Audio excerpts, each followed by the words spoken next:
What is going on, guys? My name is John and welcome back to yet another video. And happy Halloween!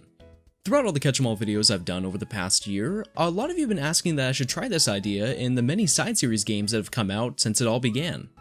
And today we're going to do just that. Today we're going to find out how easily you can catch every Pokemon in Pokemon Dream Radar. Now I'm sure that a lot of you who know about this game are like, John, this game isn't scary or creepy in any way. There's literally nothing related to Halloween in this video. And you're right. So Pokemon Dream Radar was released on October 7th, 2012 in the United States, and it was one of the first fully digital Pokemon games that was released on the 3DS's eShop. This game was released on the same day as the English versions of Pokemon Black 2 and White 2, because up until X and Y, the games were released in Japan about 4 months before the rest of the world could play them. The game was mostly promoted for having special forms of the Weather Trio from Generation 5, but there were a lot more things included in these games than just a few new Pokemon. As a person who's been constantly engaged in Pokemon for over 15 years, I feel like the promotion for this game was really bad. Although I didn't have a 3DS when this game came out, I didn't even hear about this game until a few months down the road. That may be because the actual games overshadowed them, but out of a bunch of other YouTubers that I talked to before I made this video, only one person actually remembered that this game was a thing. For those wondering, this game is still obtainable on the eShop as of the day this video uploads, and because they own the servers unlike the DS and Wii era, these titles will be available for presumably a very long time.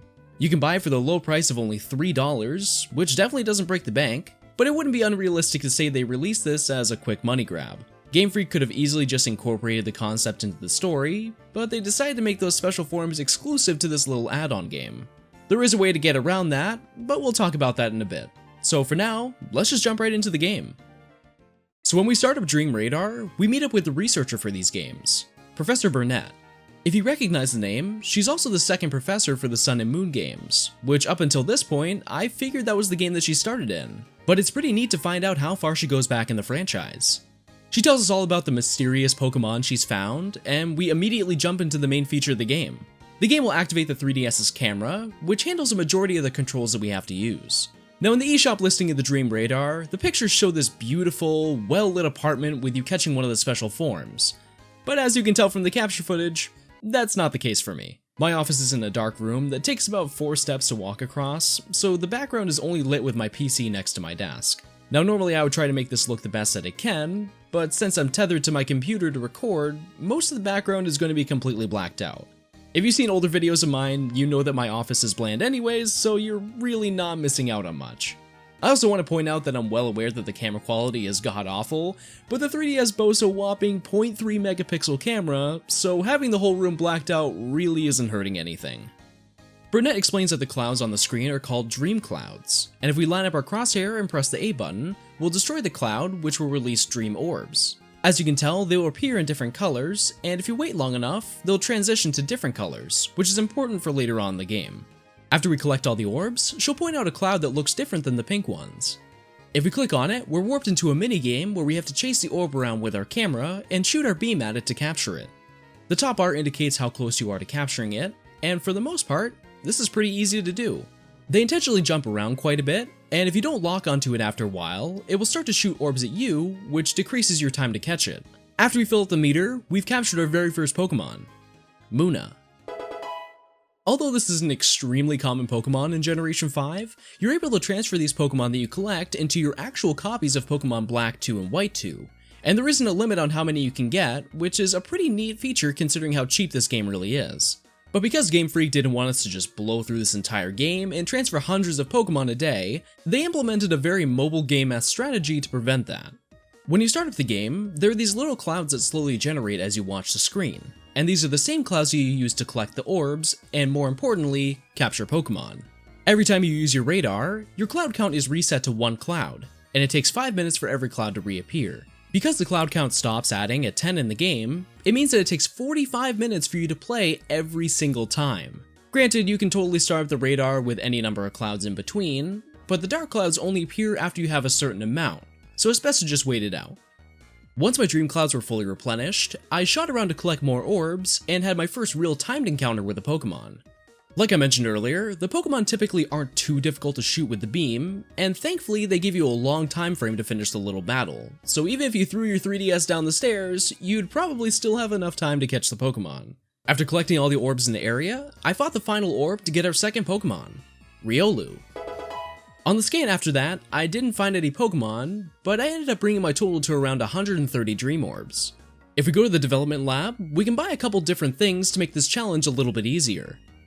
The first 3 items are the Beam Upgrade, the Energy Upgrade, and the Scope Upgrade.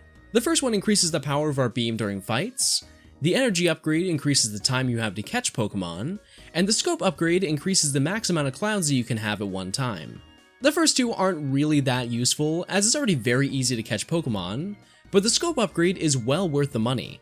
There are 5 tiers that each upgrade can reach, and with each time we buy the Scope Upgrade, our cloud cap will increase by 5. This unfortunately doesn't make the clouds appear faster, so you're going to wait another 15 minutes to max out all the clouds that you have. In the next scan, I ended up getting another Riolu, which is pretty unfortunate because at the time of the recordings, I assumed that you could only get one of each Pokemon, but thankfully we've now unlocked a new addition to the game. Professor Burnett tells us that since we've collected 200 orbs, we can now access the Retrieval extension.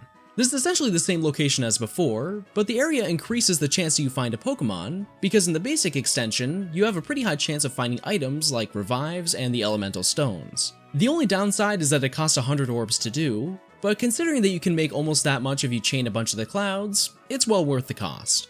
After waiting yet another 45 minutes, I used the radar and ended up finding nothing but items. I slowly started to realize that this challenge was definitely not going to be possible at this rate, because if we wait for the clouds to reappear, we'll only have time to scan 32 times in exactly 24 hours. I then realized that since the game resets to 1 cloud every time, I could just use the radar over and over to collect a few orbs at a time, and eventually I would be able to buy all the upgrades.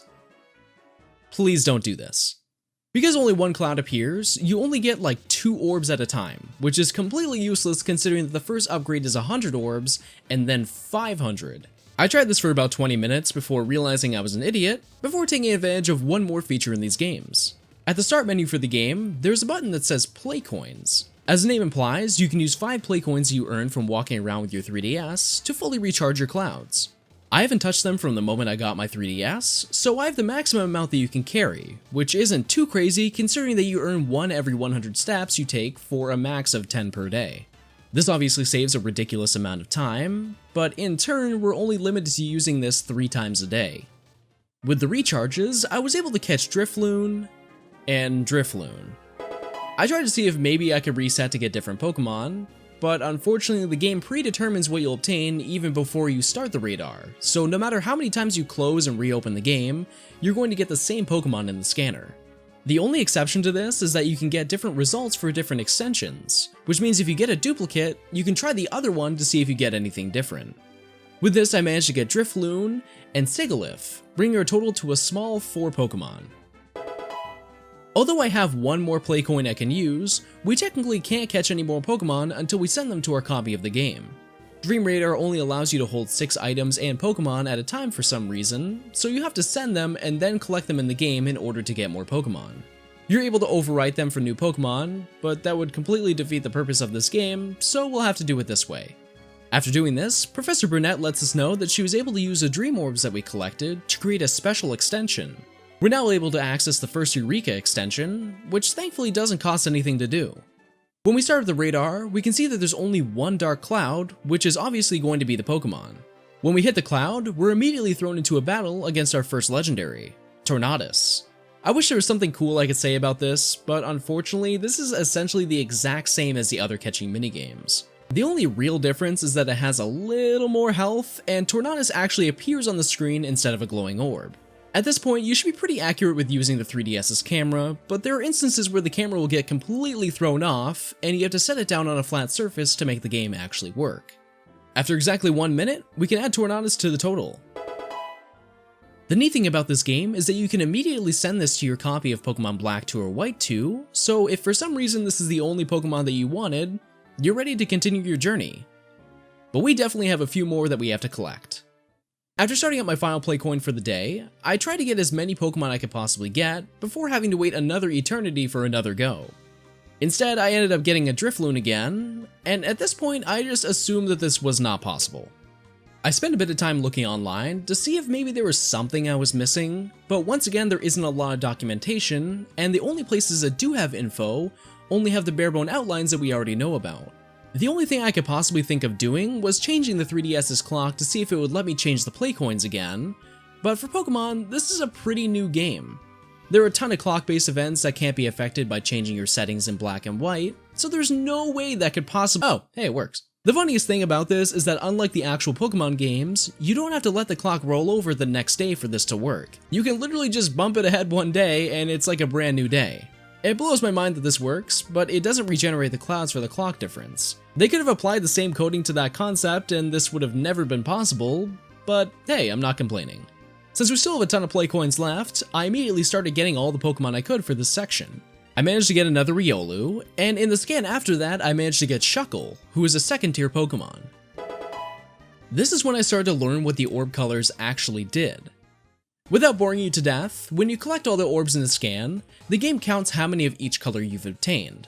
The highest amount is indicated next to the total of your orbs after each run, which determines what orb level you'll play next time you scan. Since there's like zero documentation about this game, I had no idea how this worked, so up until now I was just collecting orbs as fast as I could, regardless of their color.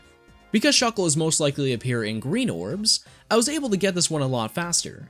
It took me a little bit of time to actually figure this out, and looking back it was pretty funny because I was getting so irritated because I was finding nothing but Drifloon and Riolu for like 15 minutes straight. This didn't completely go to waste though, as I was able to collect the last pink Pokemon during the process. Swablu. After collecting enough orbs, Professor Burnett will let us know that she made a dowsing extension, which increases the amount of items rather than Pokemon. I'm not sure why you'd ever need to use this, so we're going to avoid using this the whole time. After still not understanding how the game mechanics work, we collect enough orbs to unlock the second Eureka extension.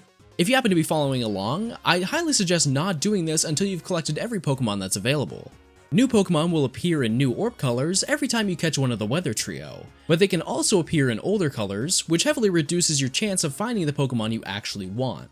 As a person who doesn't follow his own advice, no matter how many different colored orbs I went into, I couldn't find the last Pokemon I needed, so I just skipped it and went straight to taking on the next extension.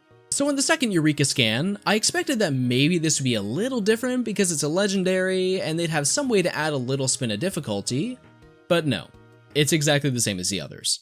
Once again, I'm not exactly complaining because it makes my job easier, and the game was only $3, but they could have at least made it dance around a little differently. After a quick battle, we can add Therian Thundurus to the total. Now that we're at a new level, we're introduced to a new mechanic. Because we got Thundurus, the orbs now have an updated color. Originally they changed from pink to green, but now it also turns to orange before restarting the cycle. This allows us to catch the next tier of Pokemon, and there's a super cool trick to speed up this challenge a little bit more. Because the orbs disappear if you don't hit them in time, I was losing a lot of orbs because I was focusing on obtaining the right color rather than collecting all of them like I did in the beginning. I realized that since this game always resets to one cloud, I can just start up a radar, collect one color orb, and I'm guaranteed to have the next run be whatever color I want, which is extremely helpful when I'm using the extension that you have to pay 100 orbs for. Before I jumped into the orange levels, I messed around with the green orbs to obtain Ralts and Bronzor before spending a ton of time trying to find that one Pokemon I was still missing. I'm not even joking when I say that I found like 8 Bronzor in a row, but eventually I found the super rare Pokemon I was looking for, Igglybuff. Probably not worth the wait. The final 2 Pokemon for this section were Staryu and Porygon, which were both pretty easy to find in the orange levels. After all that time spent hunting, I had amassed enough orbs for Burnett to set up the final Eureka extension.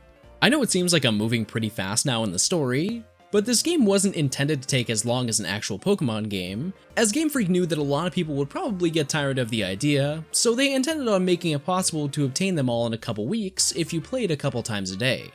Once again, this fight is just as simple as the others, but it seems like this time around it has a little bit more health. I'm sure they knew how busted this Pokemon was going to be, so I'm assuming they wanted to make us put in a little more effort before we dominated the metagame for an entire decade. With this, we can add Landorus to the total, and then the credits immediately start rolling. So I guess we've technically beat the game. But fortunately, there are some really cool things we can check out in the postgame. Upon starting the game back up, Burnett thanks us for all of our help, and our orbs are upgraded one last time to now cycle to the color blue. This is without a doubt the coolest section, especially when this game was released, as a lot of Pokemon that can be found here were pretty rare in the previous generation. After scanning around for a while, I was able to catch Smoochum, Togepi, Rotom, and about 9 Spiritomb. All of these except for, oddly enough, the first 2 are really easy to find, and if you have a ton of play coins, you can farm a bunch of these really quickly. This is the advertised list of all the Pokemon that you can get through Dream Radar, but if you do some research online, there are a few more Pokemon that we can grab. If you go to the start menu and input a specific chain of buttons, Brunette will appear on the screen and let you know that she's come up with a new extension. There are codes for 3 different levels, and the coolest part is that they're treated in the same way that the legendaries are. This means that you're guaranteed the Pokemon, rather than having a chance of it appear in the regular radar rotation. This allows us to obtain Beldum, Slowpoke, and Hoot Hoot. While this is a neat little surprise that you can stumble upon, the last edition of the postgame is by far the most interesting thing in the game. If you happen to have any of the Generation 4 games inserted into your 3DS when you play this game, Brunette will imagine a new extension that allows you to catch each of the box legendaries. This threw me off because we worked so hard to collect the Weather Trio, and suddenly she can just imagine the gods of time, space, sea, sky, and the alternate universe. I guess I understand now why she was so busy in Sun and Moon. Unfortunately, they didn't include the models like the Weather Trio when you battled them, but at least they made them a little more difficult to battle because now the orb only appears for a short time before disappearing to a new location. After a very quick 10 minutes of battling, I was able to catch Dialga, Palkia, Giratina, Ho-Oh, and Lugia. Man, that feels weird to say. And with that, we've caught every Pokemon available in Pokemon Dream Radar. But how did I do? So let's review. After looking over the recordings, I ended up completing this in about 6 hours. But including the first few attempts where I had to wait for my clouds to regenerate, it probably took about 9 to 10 hours to fully complete this. In a weird way, I was really shocked to see how much content they packed in such a little game. When you see a game with a retail price of anything under $5, you kinda set an expectation in your head that it's going to be worth exactly what you paid for it. Nothing. But considering that you get 8 legendaries without really putting in a crazy amount of effort is pretty awesome. I know it's silly to mention this at the end of the video, but all the Pokemon that you catch in this game are guaranteed to have their hidden abilities, with the only exception being the Weather Trio because their Therian forms only have one ability. Although a lot of these can be obtained in stuff like the Virtual Console, as of now, Dialga, Palkia, and Giratina's hidden abilities can only be obtained through playing Dream Radar. So in a weird way, this game is still somewhat relevant even though it came out almost a decade ago. If you want to give this a go, I'll leave some links in the description to help you get all the Pokemon that you're looking for, and if you have a bunch of play coins stored up like me, you'll be able to get them in no time. Other than that, that's all there is to say about getting every Pokemon in Pokemon Dream Radar. And that's going to do it for today's video. If you liked the video, leave a like and consider subscribing, as I'll be making more content like this very soon. If you have any suggestions for videos that you'd like to see, leave a comment below. Follow me on Twitter to keep updated with new videos as they come out. Other than that, I'd like to thank you all for watching, and I'll catch you on the next one.